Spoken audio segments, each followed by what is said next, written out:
Gut health, immunity ఏంటి, అసలు ఈ గట్ హెల్త్ని మనము డైజెస్టివ్ సిస్టంలో మన పేగులలో మంచి బ్యాక్టీరియా, చెడు బ్యాక్టీరియా అనేది ఉంటుంది. ఈ చెడు బ్యాక్టీరియా ఎక్కువైపోవడం వల్ల మన గట్ నుంచే మనకు 90% రోగాలు మనకి జనరేట్ అవుతూ ఉంటాయి. వాటి నుంచి వచ్చే విషవాయువుల వల్ల మన బాడీలో ఎన్నో రకాల ఇన్ఫ్లమేటరీ డిసీజెస్ వస్తూ ఉంటాయి. మన అవయవాలు దెబ్బతింటూ ఉంటాయి. మన వెన్నుపూస, మనకు brain stroke, heart stroke, almost చూసుకోండి ఏ డిసీజ్ అయినా చూసుకుంటే గట్ నుంచే మనకి జనరేట్ అవుతా ఉంటాయి. మనకి స్ట్రెస్ వల్ల కూడా మన గట్ హెల్త్ అనేది బాడీలో కార్టిసాల్ లెవెల్స్ పెరిగిపోయి సర్వైవల్ ఆఫ్ ద ఫిట్టెస్ట్ ప్రకృతి నియమం ఏదైతే ఉందో బాడీని డిటాక్సిఫికేషన్ చేయాలి. అంటే వీట్ గ్రాస్ లాంటివి ఎన్నో గ్రీన్ జ్యూసెస్, పండ్ల నుంచి వచ్చే గ్రీన్ జ్యూసెస్ కానీ, తల్లి పాల నుంచి బిడ్డకి ఇమ్యూన్ సిస్టమ్ అనేది పాస్ అవుతుంది. మనం చూసుకుంటే ఇప్పుడున్న తల్లిపాలలో ఈవెన్ ప్లాస్టిక్స్ వచ్చే తరానికి ఆస్తులు కాదండి, గట్ హెల్త్, ఇమ్యూనిటీ ఇవ్వాలనే విషయాన్ని మనం ఈరోజు మీకు అవగాహన కలిగించబోయే టాపిక్ వచ్చేసి గట్ హెల్త్ అండ్ ఇమ్యూనిటీ. చాలామంది ఇప్పుడు గట్ హెల్త్ గురించి మాట్లాడుకుంటా ఉన్నారు.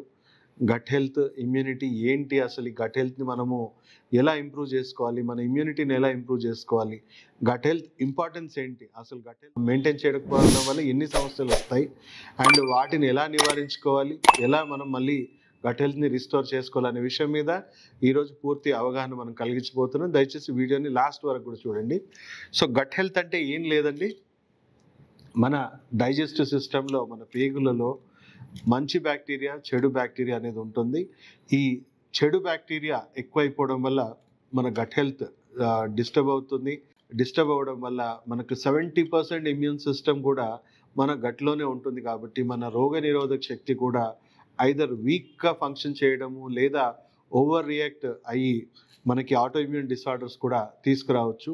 సో ఆయుర్వేదంలో మనం చెప్తాం కదా, దాదాపు 90% డిసీజెస్ మన గట్ నుంచే మనకు ప్రొడ్యూస్ అవుతాయని. అది అక్షరాల నిజమండి.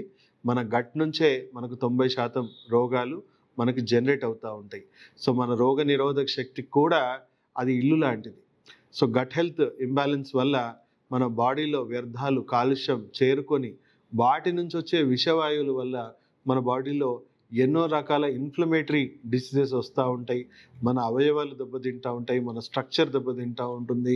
మన వెన్నుపూస, మనకు brain stroke, heart stroke, almost చూసుకోండి ఏ డిసీజ్ అయినా చూసుకుంటే గట్ నుంచే మనకి జనరేట్ అవుతూ ఉంటాయి. ఏ జీవనశైలి వ్యాధి తీసుకున్నా, ఏ అంటువ్యాధి తీసుకున్నా కూడా మన గట్ హెల్త్ ఇంబ్యాలెన్స్ అని మనం చెప్పుకోవచ్చు.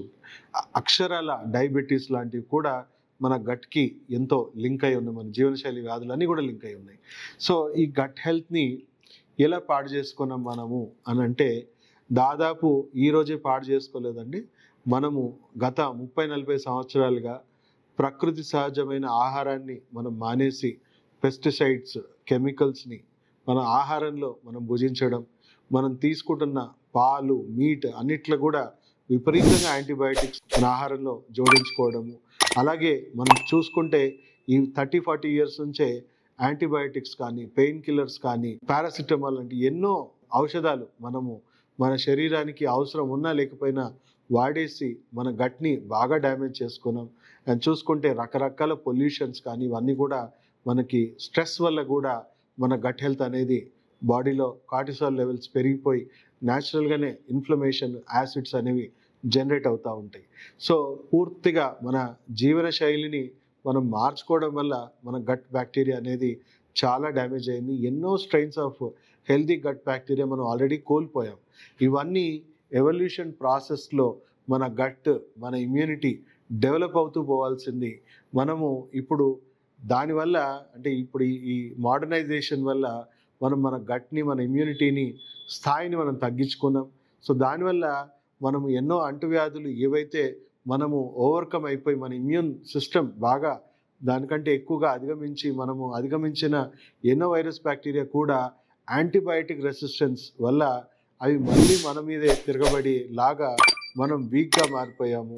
అండ్ ముందు కొత్తగా వచ్చే వైరస్ బ్యాక్టీరియాకి మన శరీరాలు సిద్ధంగా లేవు, తట్టుకునే శక్తి సామర్థ్యాలు లేవు.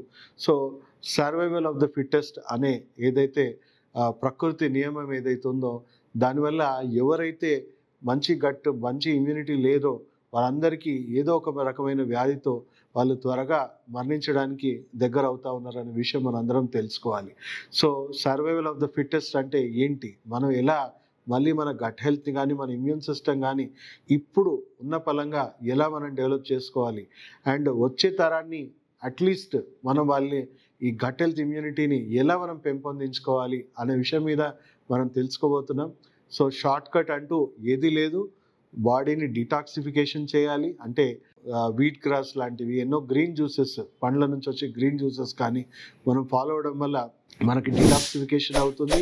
అండ్ కొన్ని స్పెషలైజ్డ్ డిటాక్సిఫికేషన్ ట్రీట్మెంట్స్ కూడా మెడిసినల్గా ఇస్తాము. దానివల్ల కూడా హెర్బల్ మెడిసిన్స్ వీటి ద్వారా కూడా మంచి డిటాక్సిన్, దానివల్ల ఏంటంటే మీ శరీరంలో ఉన్న చెడు బ్యాక్టీరియా నివారించవచ్చు, వ్యర్థాలు కాలుష్యాన్ని తొలగించవచ్చు, మంచి ఆరోగ్య వ్యవస్థ మళ్ళీ మనం చెప్పాలి అంటే మన బాడీని ఆల్కలైన్గా మార్చి మంచి ఆరోగ్యకరమైన వాతావరణం మన శరీరాన్ని తయారు చేయొచ్చు. అండ్ ఇవన్నీ పాటిస్తూ కూడా మంచి ఆరోగ్యకరమైన ఆహార పదార్థాలు, ప్రకృతి సహజమైన ఆహార పదార్థాలు తిన్నా కూడా మనం సంపూర్ణంగా మనం గట్ హెల్త్ని ఇంప్రూవ్ చేయలేము. ఎందుకంటే ఎన్నో స్ట్రెయిన్స్ ఆల్రెడీ మన బాడీలో నుంచి కోల్పోయాం, కానీ ఉన్న వాటిని కాపాడుకున్నట్టు మాత్రం ఇది డెఫినెట్గా వర్క్ చేస్తుంది. ఇప్పుడు ప్రస్తుతం మనకు గట్ హెల్త్ సంబంధించిన ఎన్నో సప్లిమెంట్స్ మార్కెట్లో ఉన్నాయి. అవి ఎక్కడి నుంచి వస్తున్నాయి అని మీరు ఎప్పుడన్నా మిమ్మల్ని మీరు ప్రశ్నించుకున్నారా? ఏంటి అవి ఎక్కడి నుంచి వస్తున్నాయి అంటే, ఇప్పటికి కూడా అడవులలో బతుకుతున్న ప్రజాతులు ఏవైతే ఉన్నాయో, అంటే యానిమల్స్ కానీ ఆ మనుషులు కానీ, అంటే ఎవరైతే అడవి మనుషులు కానీ వాళ్ళ మలమూత్రాల నుంచి మళ్ళీ కొత్త బ్యాక్టీరియా స్ట్రెయిన్స్ని మనం తీసుకొని అవి ల్యాబ్లో కల్చర్ చేసి మనం ఎన్నో ప్రోబయోటిక్ ప్రీబయోటిక్ సప్లిమెంట్స్ ఇప్పుడు మార్కెట్లో అందుబాటులో ఉన్నాయి.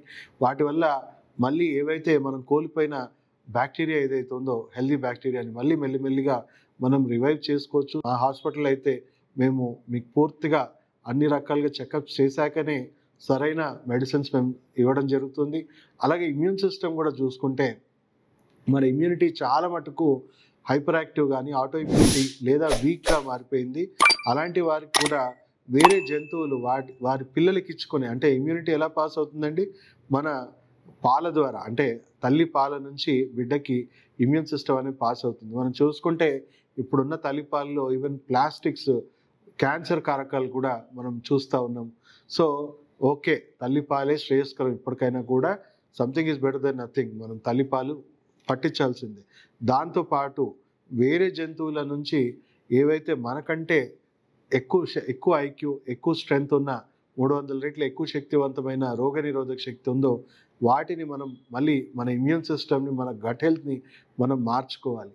సో మెడిసినల్గా మీరు ఒకసారి మా హాస్పిటల్కి వస్తే మీ గట్ హెల్త్, మీ ఇమ్యూనిటీని మేము స్కాన్ చేసేసి ఒకవేళ impaired immune system, impaired gut health ఉంటే మనం మళ్ళీ పూర్తిగా రీప్లేస్ చేసుకుంటే మీ ఆరోగ్య వ్యవస్థ పూర్తిగా మళ్ళీ ఆరోగ్యం, ఆయుష్ పర్ఫెక్ట్గా మారిపోతుంది. ఎంతోమంది సఫర్ అవుతున్న ఆటో ఇమ్యూన్ డిసార్డర్స్ కానీ, under active immune system disorders కానీ, ఎన్నో జీవనశైలి వ్యాధులకు కూడా నేను చేస్తుంది అదే. వాళ్ళ గట్ హెల్త్, వాళ్ళ ఇమ్యూనిటీని పూర్తిగా మార్చి వాళ్ళ అవయవాల పనితీరుని పూర్తిగా ఇంప్రూవ్ చేసి మళ్ళీ వాళ్ళకున్న రోగాలు, రుగ్మతలు ఏమన్నా అవసరం పడితే నాన్ సర్జికల్ ట్రీట్మెంట్స్ కూడా చేసి వాళ్ళని పూర్తి ఆరోగ్యవంతంగా తయారు చేస్తున్నాం. అట్లీస్ట్ వచ్చే తరాల కన్నా మంచి ఆర్గానిక్ ఫుడ్, పోషకాలతో, ఎందుకంటే మన ఆహారం కూడా చూసుకుంటే 30% to 90% పోషకాలు మన ఆహారంలో కూడా తగ్గిపోవడం జరిగింది.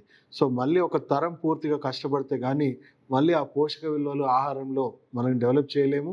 సో అప్పటి వరకు మనము ఈ గట్ హెల్త్ని, మన ఇమ్యూనిటీని మార్చుకోవడమే మనకుంది. ఒకవేళ మనం మార్చుకోలేకుండా కేవలం రోగ కారకాలకి, రోగ మూలాలకి మనం వైద్యం ఇవ్వకుండా లక్షణాలకే వైద్యం ఇచ్చుకుంటూ అలోపతి మెడిసిన్స్ అలాగే సిమ్టమ్స్ని సప్రెస్ చేసుకుంటూ వాడుకుంటే, అలోపతి ట్రీట్మెంట్ వాళ్ళకి నేర్పించింది ఏంటంటే సిమ్టమ్స్ని సప్రెస్ చేయండి, రేపు పూర్తిగా డ్యామేజ్ అయ్యాక ఆ పార్ట్ని మార్చేసుకోండి, మళ్ళీ కొత్త పార్ట్ వేసుకోండి, మళ్ళీ పాడవుతాయి, మళ్ళీ పార్ట్స్ చేంజ్ చేసుకోండి. సో ఇప్పుడున్న తరంలో అది సాధ్యం కాదు. ఎందుకంటే యాంటీబయాటిక్ రెసిస్టెన్స్ వల్ల మనకి చిన్న చిన్న శస్త్రచికిత్సలు కూడా యాంటీబయాటిక్ రెసిస్టెన్స్ వల్ల ఆపరేషన్ సక్సెస్ అయినా పేషెంట్ మాత్రం ఇన్ఫెక్షన్స్తో చనిపోతూ ఉన్నారు. సో మీ గట్ హెల్త్ని, మీ ఇమ్యూనిటీని మీరు మార్చుకొని, అట్లీస్ట్ మీ ఆహారం జీవనశైలిని మార్చుకొని మీ గట్ హెల్త్ మీరు కాపాడుకొని మీ ఆరోగ్య వ్యవస్థని ఆరోగ్యంగా మీరు ఉంచుకోవాలని ఈ అవగాహన మీ ప్రతి ఒక్కరికి చేర్చండి. ప్రతి ఒక్కరికి గట్ హెల్త్ ఇమ్యూనిటీ అనేది ఎవల్యూషన్ ప్రాసెస్లో బాగా తగ్గిపోయింది. ఇప్పుడున్న తరాల్లో మన అందరం కష్టపడితేనే మన గట్ హెల్త్ ఇమ్యూనిటీని మళ్ళీ మనం ముందు తరాలకి సరైన ఆరోగ్యాన్ని మనం ఇవ్వాలి. అంటే వచ్చే తరానికి ఆస్తులు కాదండి, గట్ హెల్త్ ఇమ్యూనిటీ ఇవ్వాలనే విషయాన్ని మనం అందరం గుర్తుంచుకోవాలి. Thank you.